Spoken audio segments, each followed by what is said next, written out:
दुरूद पाक पढ़ने के बेशुमार फ़ज़ाइल व बरक़ात हैं। काबे के बदरुद्दुजा, तैबा के शम्सुद्दुहा सल्लल्लाहु अलैहि वसल्लम पर दुरूद पढ़ना कब कब कहाँ कहाँ और कैसे काम आता है। और सुबहान अल्लाह, नबी पाक की ताज़ीम, नबी पाक से मोहब्बत कैसे काम आती है। वाक़या सुनिएगा। हज़रत वहाब बिन मुनब्बा रहमतुल्लाहि तआला से रिवायत है कि बनी इसराइल में एक शख्स था, अल्लाह पाक ने उससे 200 साल की ज़िंदगी अता फरमाई। 200 ईयर्स उसकी लाइफ थी, मगर बदकिस्मती से 200 साल ही उसने समझ ले ज़िंदगी पूरी की पूरी नाफरमानी में गुजारी, अल्लाह को नाराज़ करने में गुजारी। अब इतने गुनाह किए, इतनी इसकी बुरी आदत ये थी कि जब उस बंदे का विसाल हुआ तो नोबडी रेडी टू गिव कफन टू हिम। कोई तैयार ही नहीं था कि उसको कफन दें, उसको गुस्ल दें, उसको कब्र में डालें, जनाजा पढ़ें। लोगों ने क्या किया, उसकी मैयत को घसीट कर गंदगी के ढेर पे डाल दिया। इतना इतना बदनाम ज़माना और इतना बड़ा गुनाहगार।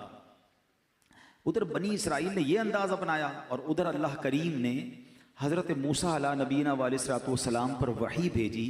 फरमाया, हमारा एक बंदा का इंतकाल हो गया है, आप जाइए, गुस्ल दीजिए, कफन पहनाइए, नमाज जनाजा पढ़कर उसकी तदफीन कीजिए। हज़रत मूसा जिसका जनाजा पढ़ाएं, अल्लाह के नबी जनाजा पढ़ाएं, वो तो बख्शा गया ना। अच्छा, आप तलाश करते करते बंदे के पास पहुंचे, कौन है, किसका इंतकाल हुआ, कोई बड़ा नेक आदमी होगा, मुझ पर वही आई है। अब जब जाकर उन्होंने तलाश किया, बंदा ढूंढा, तो पता चला उसको तो मोहल्ले वालों ने गंदगी के ढेर पे डाला हुआ है। कि या अल्लाह, ये इलाके वाले कह रहे हैं बड़ा खतरनाक, बड़ा नाफरमान, बड़ा गुनाहगार बंदा, और तू फरमाता है मैं इसको गुस्ल दूं, कफन। इतना बड़ा इनाम किस लिए? ऐसा क्या अमल किया इसने? सुनिए जरा। अल्लाह अकबर। आपने जब अल्लाह की बारगाह में अर्ज की ना, तो अल्लाह की तरफ से इरशाद हुआ, वाकई ये बंदा बड़ा गुनाहगार था, मगर अन्नहु काना कुल्लमा नशरत तौरा, जब ये बंदा तौरात शरीफ खोलता था, वह नज़रा इला इस्मी मुहम्मदिन सल्लल्लाहु अलैहि वसल्लम, जब मेरे हबीब अलैहिस्सलातु वस्सलाम के नाम मुहम्मद मुस्तफ़ा सल्लल्लाहु अलैहि वसल्लम के नाम को देखता, क़ब्बलहु व वदअहु अला ऐनैहि व सल्ला अलैहि, हमारे महबूब के नाम पाक को अदब से चूमता, उसे आँखों से लगाता और दुरूद पाक के नजराने भेजता। ए मूसा, इसकी ये अदा हमें बड़ी पसंद आई है। 200 साल के गुनाह हैं और हबीब पाक से मोहब्बत है, मेरे नबी के नाम को चूमा है, दुरूद पढ़ा है। ए मूसा, हमें इसकी अदा बड़ी पसंद आई है, बस इसकी नेक अमल के सबब मैंने इसके सारे गुनाह बख्श दिए, मैंने इसका निकाह 70 हूरों के साथ कर दिया है। आमाल न देखे ये देखा, महबूब के कूचे का है गदा, आमाल न देखे ये देखा, महबूब के कूचे का है गदा, मौला ने मुझे यूं बख्श दिया, सुबहान अल्लाह सुबहान अल्लाह।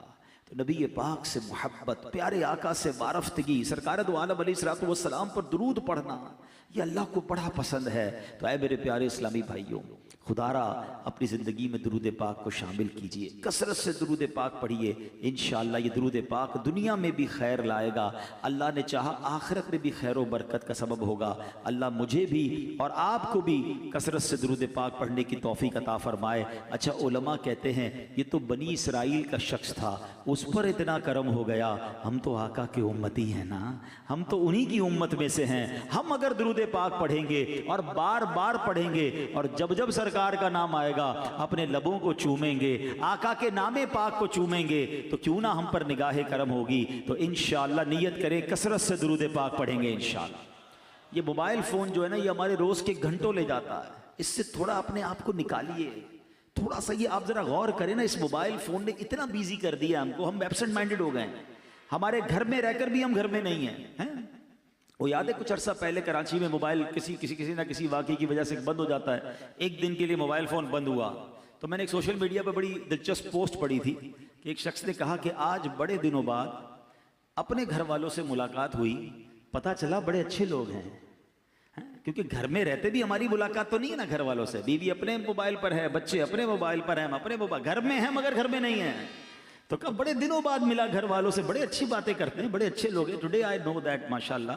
तो अब ये हाल है हमारा कि हमें पता ही नहीं हमारे बच्चे कहाँ, हम कहाँ। तो थोड़ा सा मोबाइल, कोई टाइम ऐसा होना चाहिए कि जो हम, अब पता है दुनिया में बाकायदा इस फिनोमेना पे काम हो रहा है कि कई ऐसी जगह बनाई जा रही हैं। यानी एक होटल के बारे में मैंने पढ़ा, अमेरिका में गालिबन वो होटल है, कि उस होटल में बाकायदा आप जाएं तो अब तो हम तो उस होटल में जाना पसंद करते हैं जहाँ वाईफाई हो। वहाँ जैमर लगाए गए हैं कि कोई फोन काम नहीं करेगा, और वहाँ लिखा हुआ है हमारे रेस्टोरेंट में आना है तो हम हमारे साथ के सिर्फ खाना खाइए, मोबाइल नहीं चाहिए हमें, ताकि पता तो चले आपने खाया क्या है। हाँ, ये भी एक दिलचस्प बात है। अगर कभी देखें ना, घर वाले हम दोपहर का खाना खाएं और फोन पे ही लगे हुए और खाना भी खा रहे हैं, तो घर वाले पूछते खाना कैसा लगा, पता नहीं कैसा था खाना। जायका तो आएगा जब ना, जब आप खाना खाएंगे। हम तो फोन पे लगकर खाना खा रहे होते हैं, तो हमें टेस्ट तक पता नहीं चल रहा। अजीब अजीब बीमारियां हो रही हैं। मैं आपको एक और बात बताऊं, आप देखिए किस किस के अंगूठे में दर्द हो रहा है। जो अंगूठा है ना, कभी इसको मूव करके देखिएगा। जो बहुत ज्यादा मोबाइल का इस्तेमाल करेगा ना, उसके थंब में दर्द होना शुरू हो जाएगा। मैं एक साहब से मिला, उनके हाथ पे एक बड़ी अजीब किस्म की पट्टी बंधी हुई थी। तो मैंने कहा खैर तो है, क्या हुआ? अच्छा, उनका वाकई बहुत इस्तेमाल था मोबाइल का, बिजनेस पॉइंट ऑफ व्यू से ज्यादा इस्तेमाल था। तो उन्होंने कहा मेरे अंगूठे में इतना दर्द हुआ कि मेरी फिर ये पूरा हाथ में दर्द शुरू हो गया। तो मैंने डॉक्टर को दिखाया दुबई में, तो उसने कहा अब ये बहुत सारे मरीज आ रहे हैं जिनका बहुत ज्यादा मोबाइल का इस्तेमाल है। अंगूठे की एक रग होती है जो बहुत ज्यादा इस्तेमाल की वजह से अब खराब होने लग गई है। अच्छा, फिर उसने बड़ी बड़ी अजीब बात बताई जो मैंने सीखी, इसलिए मैं आपसे ये जिक्र इसलिए छेड़ा मैंने, जो मेरे लिए बड़ी नई बात थी। उसने कहा अब्दुल हबीब साहब ये बताएं, अंगूठा कितने काम के लिए बना है? अल्लाह पाक ने अंगूठे को कितने ज्यादा कामों के लिए बनाया है? उसने बताया अंगूठा सिर्फ ग्रिप के लिए है। पूरी दिन अगर मोबाइल को छोड़ दें, बाकी क्या काम है अंगूठे का? हम किसी भी चीज को पकड़ते हैं ना, तो अंगूठा उसकी ग्रिप करता है, उसको पकड़ता है। ये हमारे अंगूठे का इस्तेमाल था, मोबाइल फोन भी थोड़ी बना था। अब पूरा दिन हजारों मैसेज जो कर रहा है, वो अंगूठा इतने ज्यादा इस्तेमाल के लिए बना ही नहीं था। उसको इतना इस्तेमाल कर दिया कि उसमें दर्द होना शुरू हुआ, उसकी रगें खराब होना शुरू हो गई हैं। उसको डॉक्टर ने यह कहा कि अब आप अंगूठे से चैटिंग नहीं करेंगे, आप उंगलियों से चैटिंग करेंगे, वरना अंगूठा ही खराब हो जाएगा। तो ये तो सिर्फ अंगूठे की बात है, कईयों की आंखें खराब हो रही हैं, कईयों के कान खराब हो रहे हैं। इतना मोबाइल ना करें ऐसा। मोबाइल जरूरत के लिए हो, मगर मोबाइल जिंदगी बन जाए, ये किसने कहा था? तो अल्लाह करे ये बात समझ आ जाए। और इसकी वजह से तिलावत का टाइम नहीं है, दुरूद का टाइम नहीं है, नमाजों का लोगों के पास टाइम नहीं है। तो खुदारा दुरूद पाक की कसरत कीजिए, ये दुनिया में भी काम आएगा, आखिरत में भी काम आएगा। दुखों ने तुमको जो घेरा हो तो दुरूद पढ़ो, दुखों ने तुमको जो घेरा हो तो दुरूद पढ़ो, जो हाज़री की तमन्ना हो तो दुरूद पढ़ो। आइए मिलकर मोहब्बत के साथ बावाज़ बुलंद दुरूद पाक पढ़ लें। सल्लु अलल हबीब सल्लल्लाहु तआला अला मुहम्मद सल्लल्लाहु अलैहि वसल्लम। इंशाअल्लाह अज़्ज़ व जल अब जब नबी पाक के मुबारक उसने तौरात में प्यारे आका के नाम को चूमाना, तो सुनो नबी पाक के नाम को जो चूमते हैं ना, ये अल्लाह पाक को किस तरह पसंद है, अल्लाह की रिज़ा हासिल करने का कैसा तरीका है। मक़ासिदुल हसना में है, एक मरतबा अजान हो रही थी, जब मौज़िन ने कहा अशहदु अन्ना मुहम्मदुर रसूलुल्लाह सल्लल्लाहु अलैहि वसल्लम, तो आशिक अकबर जनाब सिद्दीक़ अकबर रज़ियल्लाहु तआला अन्हु ने उसे दोहराया। यानी जैसे ही मौज़िन ने कहा, आपने ऐसे ही दोहराया, फिर अपने दोनों अंगूठे चूमकर आंखों से लगाए। ए अंगूठे चूमने वालों तुम्हें मुबारक हो। जब सरकार आली वकार सल्लल्लाहु अलैहि वसल्लम ने अपने यारे गार की ये अदा देखी ना, कि मेरा नाम सुनकर मेरे आशिक अकबर ने अंगूठे चूमे हैं, आंखों से लगाए हैं, नबी पाक ने फरमाया मन फ़अला मिथला मा फ़अला खलीली फ़क़द हल्लत अलैहि शफ़ाअती। आका फरमाते जिसने मेरे दोस्त जैसा काम किया, जैसे मेरे आशिक अकबर ने किया, अगर किसी ने ऐसा ही किया उसके लिए मेरी शफाअत हलाल हो गई। फरमाया इमाम हसन मुज्तबा रज़ियल्लाहु तआला अन्हु फरमाते हैं, जब मुअज्जिन कहे अशहदु अन्ना मुहम्मदुर रसूलुल्लाह सल्लल्लाहु अलैहि वसल्लम, तो जो बंदा ये सुनकर कहे मरहबा बि हबीबी व कुर्रतु ऐनी मुहम्मद इब्न अब्दुल्लाह, फिर दोनों अंगूठे चूमकर आंखों पर रखे, वो कभी अंधा नहीं होगा, उसकी आंखें कभी नहीं दुखेंगी। हाँ, मेरे आका का नाम ही ऐसा है जो आंखों को नूर बख्शता है। शायर कहते हैं ना, आंखों का तारा नामे मोहम्मद, दिल का उजाला नामे मोहम्मद, आंखों का तारा नामे मोहम्मद, दिल का उजाला नामे मोहम्मद।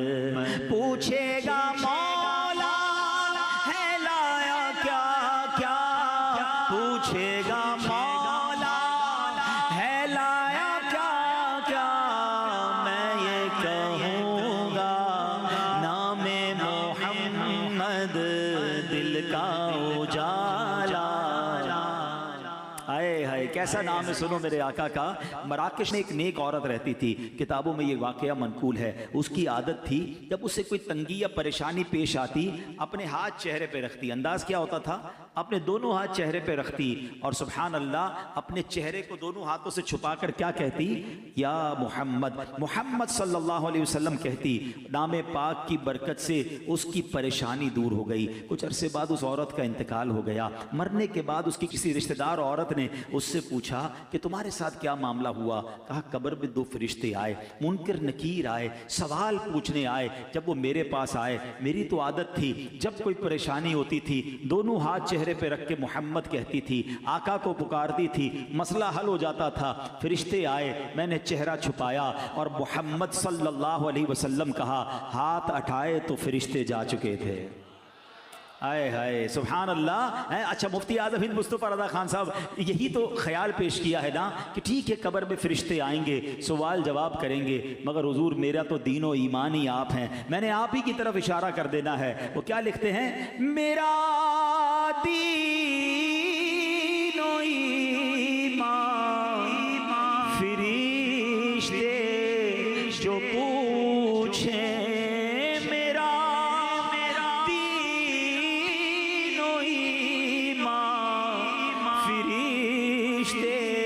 जो पूछे तुम्हारी ही जानिब इशारा करूं मैं, तुम्हारी ही जानिब इशारा करूं मैं। तो इंशाअल्लाह नबी पाक से मोहब्बत करने वालों की कब्र में भी खैर ही होनी है। इंशाअल्लाह कब्र में लहराएंगे ता हश्र चश्मे नूर के, जलवा फरमा होगी जब तलअत रसूलुल्लाह की। अच्छा नबी पाक अलैहिस्सलाम की शान व अज़मत यह है, उलमा बैठे हैं, अरब ज़बान का एक दस्तूर है, जिस चीज़ का शरफ ज़्यादा, जिस चीज़ का मकाम बुलंद, जिसका शरफ और बुजुर्गी ज़्यादा होती है, उस चीज़ के नाम भी ज़्यादा होते हैं। खुद मदीना तैयबा के किताबों में 100 के करीब नाम मिलते हैं। एक शहर ऐसा है दुनिया में जिसके 100 से ज़्यादा नाम हैं। ये इसका मकाम और मर्तबा बयान करते हैं। सुभान अल्लाह, जनाब रसूलुल्लाह सल्लल्लाहु अलैहि वसल्लम की शान ये है कि आपके नाम 800 के करीब किताबों में नाम मिलते हैं। सुभान अल्लाह, मवाहिबुल लदुनिया में आप अलैहिस्सलाम के 800 नाम लिखे हैं, मगर कुर्बान जाइए सैयदी आला हजरत पर, आप कहते हैं कि मुझे 1400 नाम मिले हैं और ये तो मेरी तहकीक है जहां तक मैं पहुंचा हूं, वरना सुभान अल्लाह नबी पाक के नामों की गिनती मुमकिन नहीं है। अल्लाह अकबर, प्यारे आका के औसाफ कितने, कमालात कितने कि आपके नाम 1400 के करीब हैं और उससे ज्यादा। सुभान अल्लाह, जभी तो शायर कहते हैं ना, जिंदगियां खत्म हुई और कलम टूट गए, आका तेरे औसाफ का एक बाब भी पूरा ना हुआ। दिलदार बड़े आए, महबूब बड़े देखे, मगर जो देखे सभी उनके कदमों में पड़े देखे। अरबाबे नजर को कोई ऐसा न मिलेगा, बंदे तो बहुत मिल जाएंगे पर आका न मिलेगा। तारीख अगर ढूंढेगी सानी मोहम्मद, सानी तो बड़ी चीज है, साया न मिलेगा। अल्लाह अकबर। नबी पाक अलैहिस्सलाम के नाम मुख्तलिफ मकामात पर क्या हैं, सुनते जाइए, सुभान अल्लाह की सदा बुलंद करते जाइए, दिल में इश्क़ रसूल को और बढ़ाते जाइए। अल्लाह अकबर। हजरत काबुल अहबार ताबई बुजुर्ग हैं रदी अल्लाह तआला अन्हु, आप फरमाते हैं अहले जन्नत के यहाँ आपका नाम अब्दुल करीम है, अहले दोज़ख के यहाँ अब्दुल जब्बार है, अहले अर्श के यहाँ आपका नाम अब्दुल हमीद है, फरिश्तों के यहाँ आपका नाम अब्दुल मजीद है, अंबियाए किराम के यहाँ आप अब्दुल वहाब जाने जाते हैं, जिन्नात के यहाँ आपका नाम अब्दुल रहीम, पहाड़ आपको अब्दुल खालिक कहते हैं, खुशकी में आपका नाम अब्दुल कादिर है, समुंदरों में अब्दुल मुहैमिन है, मछलियां आपको अब्दुल कुद्दूस कहती हैं, वहशी जानवर आपको अब्दुल रज़्ज़ाक कहते हैं, शैतानों के यहाँ अब्दुल कहार है, दरिंदे यानी चीर फाड़ कर जो जानवर खाते हैं उनके नजदीक आपको अब्दुल अब्दुस्सलाम वो कहते हैं, चौपाए आपको अब्दुल मोमिन के नाम से पुकारते हैं, परिंदे आपको अब्दुल गफ्फार के नाम से पुकारते हैं। अल्लाह पाक के हाँ आपका नाम मुबारक ताहा है, और मोमिनों के हाँ सबसे मशहूर सबसे फेमस जो आपका नाम है वो नाम पाक मोहम्मद सल्लल्लाहु अलैहि वसल्लम है। अब आपकी मुबारक कुनियत अबुल कासिम है, क्योंकि आप जन्नत तकसीम करने वाले हैं। ये शम्सो कमर के हैं कशा और तारे, ये शम्सो कमर के हैं कशा और तारे, ये महफिल सजाई मोहम्मद के सदके, महफिल सजाई मोहम्मद के सदके, आंखों का तारा नामे मोहम्मद, दिल का उजाला नामे मोहम्मद। सुभान अल्लाह। कुरान पाक में नबी पाक का सुभान अल्लाह नाम पाक जो मोहम्मद है वो 4 जगह आया, और एक पूरी सूरत ही नबी पाक के नाम पर सूरह मोहम्मद मौजूद है। अच्छा, इन 4 जगह पे कहाँ कहाँ आया? सूरह आले इमरान 4थे पारे में आयत नंबर 144, पारा नंबर 22 सूरह अहज़ाब आयत नंबर 40 में, पारा नंबर 26 सूरह मोहम्मद आयत नंबर 2 में, और पारा 26 सूरह फतह आयत नंबर 29 में। एक उसूल बरकत के लिए आयत पढ़ता हूँ, उससे इंशाअल्लाह हमारा एक अकीदा भी और वाज़ेह हो जाएगा।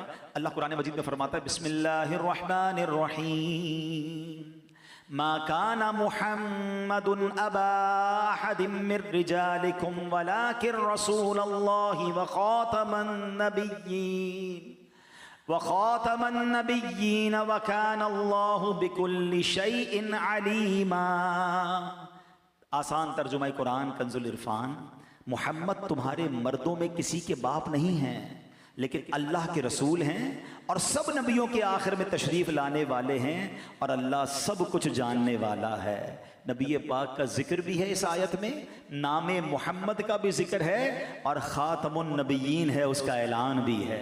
कितना वाज़ेह ऐलान है, सुभान अल्लाह। और कुर्बान जाइए अमीर अहले सुन्नत पर, बच्चे बच्चे की ज़बान पर ये नारा कितना प्यारा जारी कर दिया, मोहम्मदे मुस्तफ़ा सबसे आखिरी नबी, अहमदे मुजतबा आखिरी नबी, आमिना का लाडला सबसे आखिरी नबी, शाहे हर दो सरा सबसे आखिरी नबी, ताजदारे अंबिया सबसे आखिरी नबी, है हबीबे किबरिया सबसे आखिरी नबी, अकीदा सब सहाबा का सबसे आखिरी नबी, अकीदा अहले बैत का सबसे आखिरी नबी। क्या शान है हमारे आका अलैहिस्सलाम की। और नबी पाक अलैहिस्सलाम का जो नाम मोहम्मद है ना, इसका माना पता है क्या है? नाम ही कितना कमाल का है। आपके नाम का माना है अल्लज़ी युहमदु हम्दन बाद हम्दिन, यानी वो ज़ात जिनकी बार बार तारीफ की जाए। सुभान अल्लाह। मालूम हुआ कि सरकार दो आलम अलैहिस्सलाम वो हस्ती हैं जिनकी बार बार तारीफ की जाती है, 1000 बार तारीफ की जाती है। और सुने कब से तारीफ हो रही है? जब से आपका नाम पाक मोहम्मद रखा गया है। नॉर्मली बच्चे पैदा होते हैं 7वें दिन नाम रखा जाता है। अल्लाह ने ये नाम कब रखा? दुनिया बनने से, मखलूकात की पैदाइश से भी हजारों साल पहले ये नाम रखा गया। इससे मालूम हुआ कि जब जमीन व आसमान, अर्शो कुर्सी, लोहो कलम, जिन्नो इंसान, फरिश्ते भी मौजूद नहीं थे, उस वक्त भी मोहम्मद मुस्तफ़ा सल्लल्लाहु अलैहि वसल्लम की तारीफ की जा रही थी। जब भी ये तारीफ जारी थी, अब भी जारी है और क़यामत तक जारी रहेगी। बल्कि जब जन्नती जन्नत में चले जाएंगे ना, तो वहां भी नबी पाक की नाते जारी और सारी रहेंगी। जब तो आला हज़रत लिखते हैं ना, रहेगा यूं ही उनका चर्चा रहेगा, रहेगा यूं ही उनका चर्चा रहेगा, पड़े खाक हो जाए जल जाने वाले,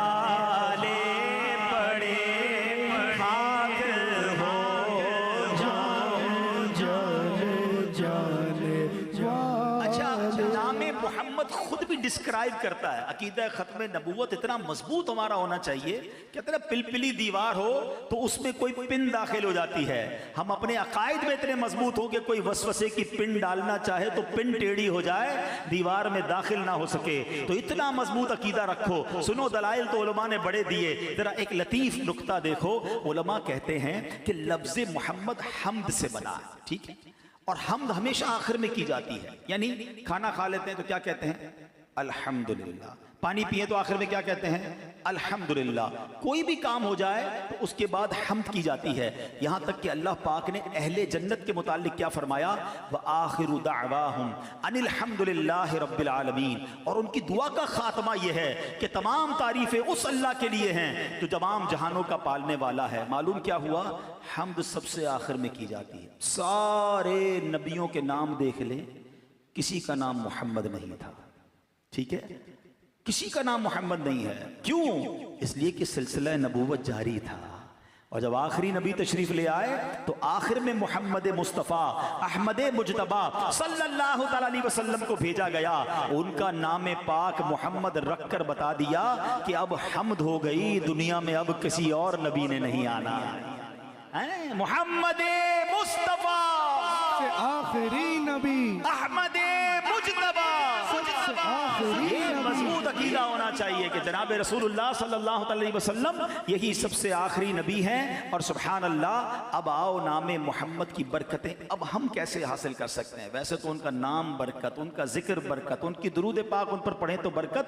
नबी पाक की जो नाम पाक है ना, वो दुखी दिलों का भी सहारा है, बल्कि हर एक का सहारा है। मवाहिबुल लदुनिया में है कि अल्लाह पाक ने जब अर्श आज़म को तख्लीक फरमाया ना, अर्श आज़म को, तो अर्श पर अल्लाह पाक के नाम पाक के जलाल की हैबत से कपकपी तारी हो गई। अर्श हिलने लगा, कपकपाने लगा, और उस पर जब ला इलाहा इल्लल्लाह लिखा गया तो वो कांपने लगा। अल्लाह अकबर। अब जब मुहम्मदुर रसूलुल्लाह लिखा गया ना, तो नबी पाक की बरकत से अर्श आज़म की वो हैबत वाली कैफियत दूर हो गई, अर्श आज़म को राहत मिल गई। अल्लाह अकबर। अगर आज भी कोई गमगीन है ना, आज भी कोई बेकरार है, आज भी कोई किसी परेशानी में है, सरकार के नाम को मोहब्बत से लेना शुरू कर दे, जिक्र मुस्तफ़ा करना शुरू कर दे। आला हज़रत इमाम अहले सुन्नत क्या प्यारी बात लिखते हैं। आप फरमाते हैं, उनके निसार कोई कैसे ही रंज में हो, आप कितनी तकलीफ में क्यों ना हो, आप कितनी टेंशन में क्यों ना हो, बस आका का जिक्र करना तो शुरू कर दो, उनकी याद तो दिल में बसा लो। उनके निसार कोई कैसे ही रंज में हो, जब याद आ गए हैं सब गम भुला दिए। आका याद रहे ना, फिर गम याद नहीं रहते। शायर लिखते हैं ना, गम की घटाएं छाई है सर पर, गम की घटाएं छाई है सर पर, कर दे इशारा नामे मोहम्मद, कर दे इशारा नामे मोहम्मद। बेड़ा तबाही में आ गया है, बेड़ा तबाही में आ गया है, दे दे सहारा नामे मोहम्मद, दे दे सहारा। सुनो, आज भी इस नाम से पता है कैसे बरकत ली जा सकती है। हाँ, प्यारे आका फरमाते हैं कि अगर कोई बंदा इस नामे पाक की बरकत लेने के लिए अपना या अपने बच्चों का नाम मोहम्मद रख ले तो उसको भी बहुत बरकतें नसीब होती हैं। सरकार दो आलम फरमाते हैं, जिसके यहाँ बेटा पैदा हो और मेरी मोहब्बत और हुसूल बरकत के लिए उसका नाम मोहम्मद रखे तो वो और उसका बेटा दोनों जन्नत में जाएंगे। आए हाय। एक हदीस पाक में है, जिसने मेरे नाम से बरकत की उम्मीद करते हुए मेरे नाम पर नाम रखा, कयामत तक सुबह शाम उस पर बरकत नाजिल होती रहेगी। अब ये बड़ा मामला है आजकल उस्ताद साहब भी बैठे हैं, अल्लामा साहब भी बैठे हैं, और भी उलमा हैं। हमारे पास लोग आते हैं, कहते बच्चों का नाम बताएं, मगर हजरत ऐसा बताएं जब पूरे खानदान में किसी का ना हो, बल्कि पाकिस्तान में भी किसी का ना हो। हैं तो कोई फिर तो मरीख से नाम लाना पड़ेगा। भाई क्या जरूरत है इतने यूनिक नाम की? ऐसा नाम जो जन्नत में ले जाए, ऐसा नाम जो बरकतें नाजिल हों। हमें छोड़कर यूनिक नाम ढूंढने, अरे अल्लाह वालों के नाम पे नाम रखो। सुभान अल्लाह। सैयदी आला हज़रत का क्या तरीका था, जब कोई आपसे नाम पूछता बच्चे का, आप नाम मोहम्मद रखते, पुकारने के लिए कोई और नाम रख देते हैं, बिलाल रख देते, हमजा रख देते, कोई भी नाम। इसी तरह अमीर अहले सुन्नत की बारगाह में भी जब कोई आता है बेटे का नाम पूछते हैं, आप मोहम्मद ही नाम अता फरमाते हैं, फिर पुकारने के लिए अहमद रजा, बिलाल रजा, हमजा रजा, कोई भी अच्छा नाम सहाबी के नाम पे नाम रखें। मगर अब तो जनाब नाम वो चाहिए जो बिल्कुल ही यूनिक हो। ये ना करें आप बच्चों और बच्चियों के नाम अंबिया, सहाबा, अहले बैत, इनकी बरकतें मिलेंगी आपको, आपके खानदान पर बरकतें नाजिल होंगी। अब इमाम गजाली अलैहि रहमतुल्लाहि अलैहि का नाम क्या है? इमाम मोहम्मद बिन मोहम्मद गजाली। आपका नाम भी मोहम्मद, आपके वालिद का नाम भी मोहम्मद, आपके दादा का नाम भी मोहम्मद। हम तो कहते नहीं जरा ये नाम ना दे, वो मेरे चाचा के बेटे का नाम है, वो हमारे मोहल्ले में किसी का नाम है, कोई और नाम बताएं, हमें तो नाम ही नहीं चाहिए वो जो किसी का रख लिया गया हो। तो ये ना करें, सुभान अल्लाह, नाम रखें। हाँ अच्छा, फिर मोहम्मद रखकर पुकारने के लिए दूसरा नाम क्यों? ताकि इस नाम का अदब भी बाकी रहे, क्योंकि बाज़ औक़ात गुस्सा आ जाता है आपको, अब आप नाम मोहम्मद लेकर कुछ और भी कह दें तो कहीं बेअदबी ना हो जाए। तो सुभान अल्लाह, नाम भी रखना है और उसका अदब भी बरकरार रखना है। अल्लाह वाले कैसे अदब रखते थे? महमूद गजनवी के बारे में आता है, उनके जो वजीर थे अय्याज जो इनके पास होते थे, तो उनका बेटे का नाम मोहम्मद था। तो उन्होंने एक बार कहा, ए अय्याज के बेटे इधर आओ। तो बेटा कहता है, हुजूर लगता है कोई गलती हो गई है, रोज तो आप मेरा नाम लेके पुकारते थे, आज आपने मुझे अय्याज का बेटा कहा। तो कहा, बेटा बात यह है, मैं रोज तुम्हें जब पुकारता था ना, मैं वजू से होता था, तुम्हारा नाम मोहम्मद है ना, आज वजू नहीं था तो मेरी गैरत ने गवारा नहीं किया कि बेवजू में ये नाम ले लूं।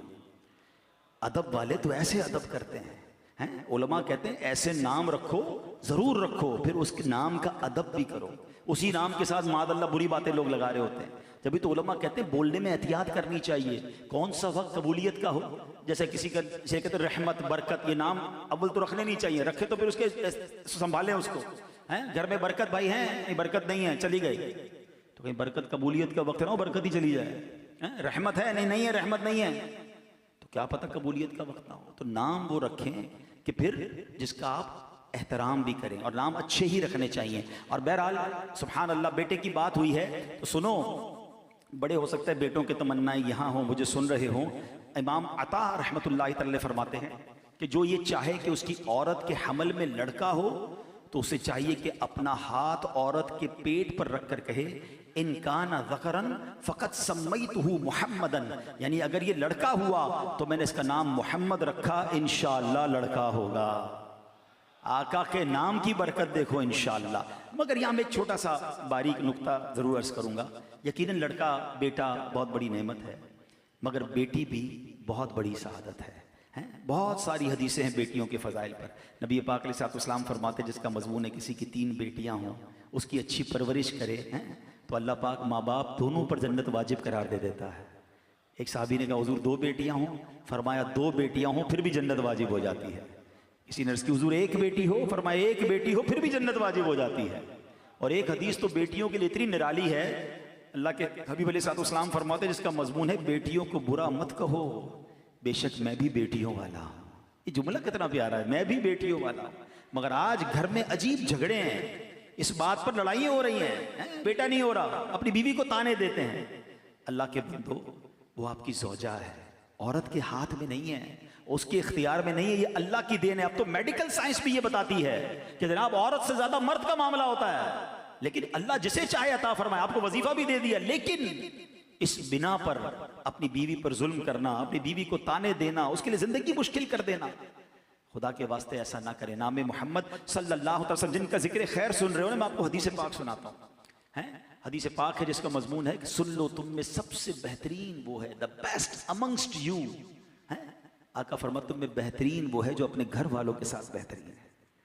फरमाया, मैं तुम सबसे ज्यादा अपने घर वालों के साथ बेहतरीन हूं। इनमें से जिनको अल्लाह ने ये नेमत दी है, शरीक हयात दी है, तो वो भी दिल रखती है। हर बात, खाना ठीक नहीं पका तो उसे सुना दिया, कपड़े इस्त्री नहीं तो उसे सुना दिया, ऑफिस में प्रॉब्लम हुआ तो जाके उस पर गुस्सा उतार दिया। क्या वो दिल गुर्दा नहीं रखती है? ठीक है, आपकी ज़ौजियत में आ गई तो उसके पास कोई इख्तियार नहीं है। कभी हो सकता है तकिए में मुंह रख के वो भी रोती होगी कि मुझे कैसा शौहर मिला, रोज गालियां देता है, रोज बुरा भला कहता है, मैं गरीब कहां जाऊं।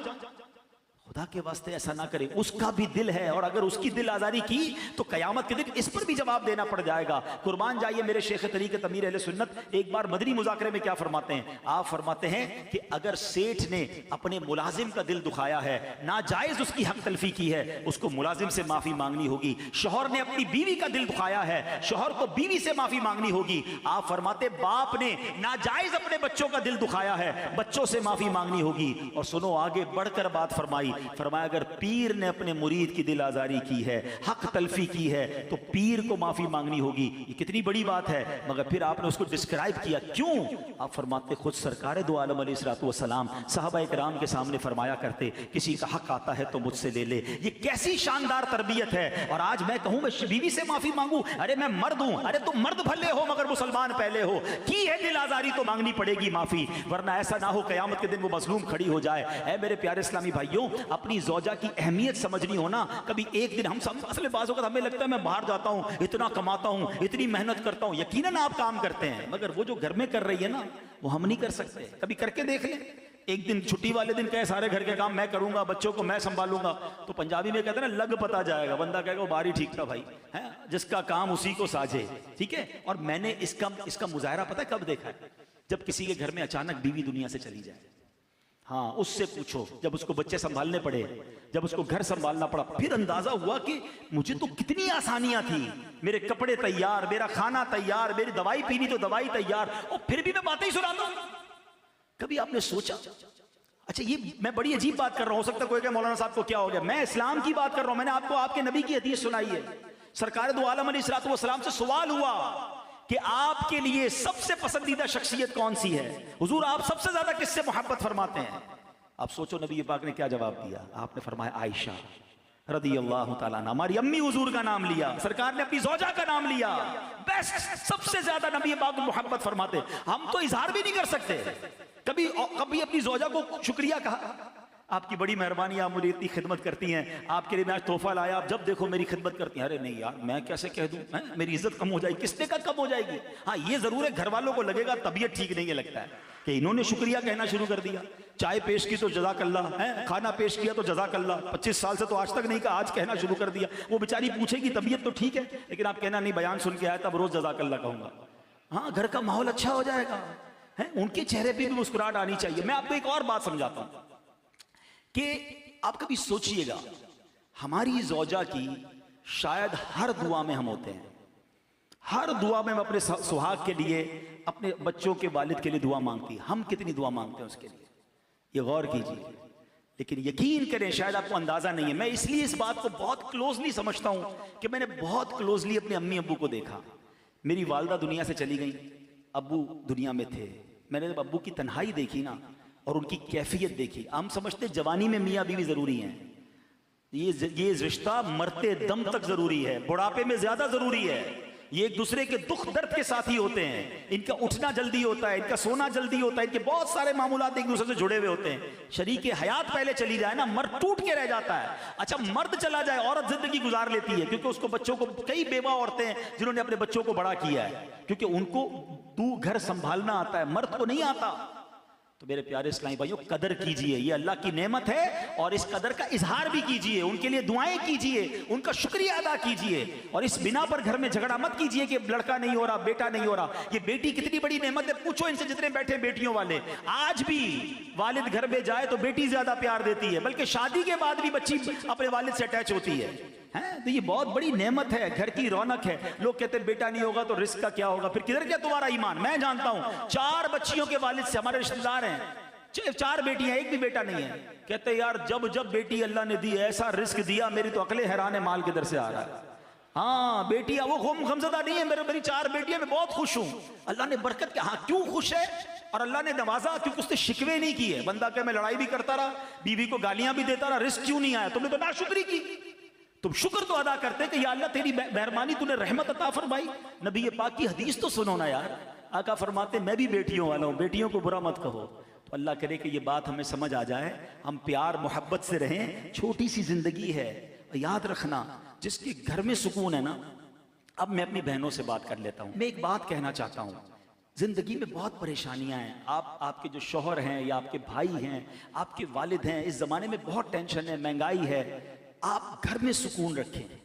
जिसके घर में सुकून है ना, वो बाहर बड़े बड़े तूफानों से मुकाबला कर लेता है, लेकिन जिसके घर में टेंशन है ना, वो बंदा बेचारा बाहर भी टूट जाता है।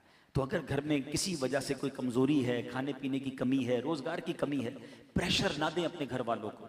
हाँ, पहले के ज़माने की औरतें पता है कैसी होती थी कि जब कोई बंदा बाहर जाता था ना कमाने के लिए, तो औरतें सुबह कहती थी, देखो हलाल लाना, बेशक थोड़ा लाना, हराम मत लाना, हम जहन्नम की आग बर्दाश्त नहीं कर सकेंगे। ये वो ख़वातीन होती थी। और आज की औरत क्या कहती? चोरी करो, डाका डालो, कुछ भी करो, मुझे मेरी फरमाइशें पूरी करो, मुझे ये चीज़ चाहिए। अब इस टेंशन में बेचारा या तो वो गलत काम करता है, चोरी चिकारी की तरफ, रिश्वत की तरफ चला जाता है, या फिर टेंशन में आकर मरीज बन जाता है, या फिर खुदकुशी करता है। तो प्लीज प्रेशर ना दें, मिलकर रहें। गाड़ी के दो पहिए हैं, प्यार से रहें, हाथ पकड़ कर जिए। एक बात मैंने जिंदगी में देखी है, जिस औरत ने दुख सुख में अपने शौहर का साथ दिया है ना, दुख में तकलीफ में अपने शौहर का साथ दिया है, अल्लाह ने उस औरत को सुख के दिन जरूर दिखाए हैं। अल्लाह ने उसको खुशियां जरूर अता फरमाई। मुश्किल वक्त में साथ दे दो, अल्लाह सुख के दरवाजे खोल देगा, रहमत के दरवाजे खोल देगा। तो बहरहाल सरकार दो आलम सल्लल्लाहु अलैहि वसल्लम का जिक्र खैर भी किया, उनके मुबारक नामों की बात भी की, और उन्हीं की सीरत की चंद बातें मैंने पेश कर दी कि नबी पाक अपने घर वालों के साथ कितने बेहतरीन थे। घर का सौदा सलफ भी ले जाते, घर वालों के साथ नरमी से पेश आते, हसनैन करीमैन को कांधों पर सवारी कराते। क्या हम अपनी फैमिली के साथ ऐसे हैं? फैमिली के साथ फैमिली मेंबर बन के रहिए। हम बाज़ औक़ात फैमिली में भी अफसर बन के रहते हैं, बाहर भी अफसर होते हैं ना, तो घर में भी अफसर ही चला रहे होते हैं। घर में अफसर बनकर नहीं, घर में जनाब लीडर बन के नहीं, घर में आप घर के फर्द बनकर रहिए, तो इंशाअल्लाह पूरी फैमिली खुशगवार ज़िंदगी गुजारेगी। और यही हमारा इस्लाम हमें सिखाता है। बाज़ लोग बाहर वालों के लिए बड़े बड़े मुस्कुरा कर मिलने वाले, उसने अखलाक के पैकर होते हैं, और घर जाते ही मुंह फुला लेते हैं। नहीं, घर वालों का ज़्यादा हक है, और उसमें भी माँ बाप का सबसे ज़्यादा हक है। माँ बाप के साथ, बीवी बच्चों के साथ, भाई बहनों के साथ। हाँ, एक और प्रॉब्लम है, शादी हो गई, अब भाई बहनों को छोड़ देते हैं। नहीं, भाई बहन भी जुड़े हुए होने चाहिए। माँ बाप चले जाए ना, बिलखुसूस मेरा मशवरा है, भाई बहन एक दूसरे से जुड़ जाओ, यही तुम्हारे माँ बाप की रूह चाहती है। वरना भाई बहन बिखर जाते हैं, एक दूसरे से मिलते नहीं हैं, थोड़ी थोड़ी बातों पर लड़ाई, जायदाद के मामलों पर लड़ाई ना करें, थोड़ा बहुत ऊपर नीचे करके जुड़े रहो, यही जिंदगी है। कुछ लोग बड़े तो कहते हैं जोम में होते हैं, मेरे 5000 फ्रेंड्स हैं फेसबुक पर, मैं इतने व्हाट्सएप के ग्रुप में हूँ, सारा दिन मैं चैटिंग करता हूँ, मेरे बड़े चाहने वाले हैं। सच बताऊँ, जिस दिन अस्पताल के बिस्तर पर जाओगे ना, तुम्हारे अस्पताल के बिस्तर के आसपास तुम्हारे घर वाले ही नजर आएंगे। कोई व्हाट्सएप का, फेसबुक का, सोशल मीडिया का फ्रेंड नहीं आएगा जिसके साथ तुम सारी जिंदगी चैटिंग करते रहे। यही घर वाले, यही खून काम आएगा तुम्हारी तकलीफ में। तो जो अपने हैं ना, उनको जोड़ के रखना, इसको टूटने मत देना। ये तस्बीह के दाने होते हैं, ये बिखर गए ना फिर नहीं मिलेंगे। अपने भाई बहनों को, अपने फैमिली मेंबर्स को कभी थोड़ी कुर्बानी भी देनी पड़े ना। बहन ने कोई बात कह दी, भाई ने कोई बात कह दी, कोई बात नहीं, मेरा भाई है, मेरी बहन है। छोटी छोटी बातों पर रिश्ते तोड़ देते हो, रिश्ते ना तोड़े, जुड़ कर रहें। आपके और हमारे माँ बाप की भी रूह खुश होगी कि अगर उनके मरने के बाद भी अगर भाई बहन जुड़े हुए हैं, तो अल्लाह करे ये बात दिल में आ जाए कि हमारी फैमिली जुड़ी रहे, मोहब्बत से रहे, प्यार से रहे। और यही मेरी और आपकी शरीयत हमें सिखाती है। हम दुनिया वालों के लिए मेहरबान, और घर में जाएं तो घर वालों के लिए टेंशन। ऐसा नहीं होना चाहिए। अल्लाह करे दिल में उतर जाए मेरी बात। अल्हम्दुलिल्लाह, ऐसी प्यारी बातें, इश्क रसूल वाली बातें, सीरत रसूल पर अमल करने वाली बातें दावत इस्लामी के प्यारे माहौल में हमें सिखाई जाती हैं। आप भी इस माहौल से वाबस्ता रहिए, दावत इस्लामी के इज्तिमात में शिरकत कीजिए, मदनी काफ़िलों में सफ़र कीजिए। ऐसे बयानात और सुनेंगे तो मज़ीद इंशाअल्लाह नरमी, शफ़क़त, मुस्कुराहट, सुन्नत पर अमल करने का जज्बा बेदार होगा। इंशाअल्लाह